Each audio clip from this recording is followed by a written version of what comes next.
So this is one of the better films in the DCEU. However, it is a bit unfocused, but I'll get to that in a minute. So I think WB owes Zack Snyder some royalty checks, because even though Zack Snyder wasn't involved with it, they very much ripped off his style. But I say that lovingly, because it made this film pretty unique. And what I mean by the ripped off Zack Snyder's style is the way it looks, the way it's lit, the way it's shot, all look very similar to his films. Like, a lot of the action scenes, they were kind of like the action scenes from, like, 300 and a lot of films that he does.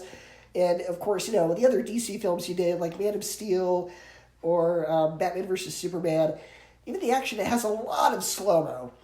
And if you know Zack Snyder's films, you know he loves his slow-mo. But the action is really very well done. It's got big comic book spectacle. It's fun to watch. But plot-wise, it's a bit unfocused.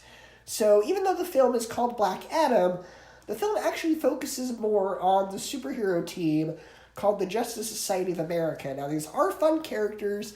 They've got great actors playing them. They have a lot of fun. But the issue is the story is mainly them. So as a consequence, it feels like two different movies at once. Now, if the film had been called Black Adam versus the Justice Society or something like that, that would have made more sense.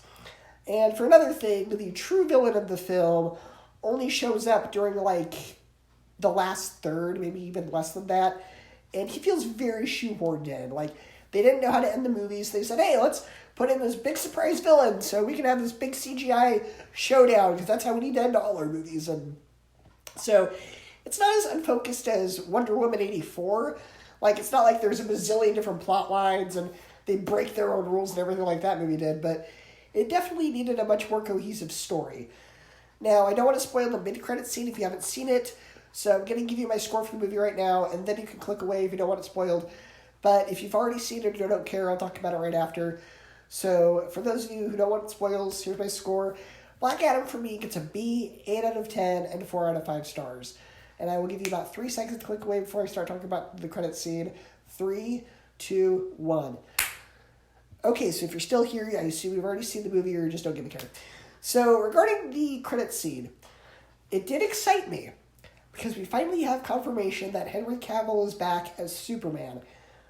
But DC has yet to prove that these scenes actually pay off, because nothing they've set up in their post-credit scenes has actually paid off. The end of Justice League, for example, that was Deathstroke and Lex Luthor saying, we need to team up, and that hasn't gone anywhere.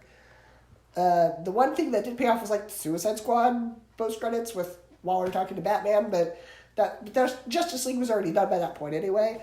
So really, none of their post-credit scenes have ever actually paid off or anything. So I am excited about the idea of Black Adam and Superman fighting, but they have yet to prove that anything is going to come to fruition. They have yet to prove that they have a plan.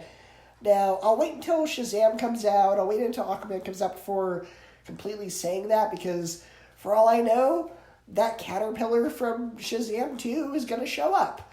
For all I know, Black Manta from the end of Aquaman is going to show up. But until these films start to feel a little bit more cohesive, until they still feel a little bit more connected, until they start to feel like they actually have a plan, I'm going to assume that it's either going to be several years, if ever, that these two meet again. So I'm excited about the idea. Realistically, I don't think it's going to happen, or it's not going to happen anytime soon. Anyway, those are my thoughts. Let me know what you guys thought about Black Adam, and I will see you next time.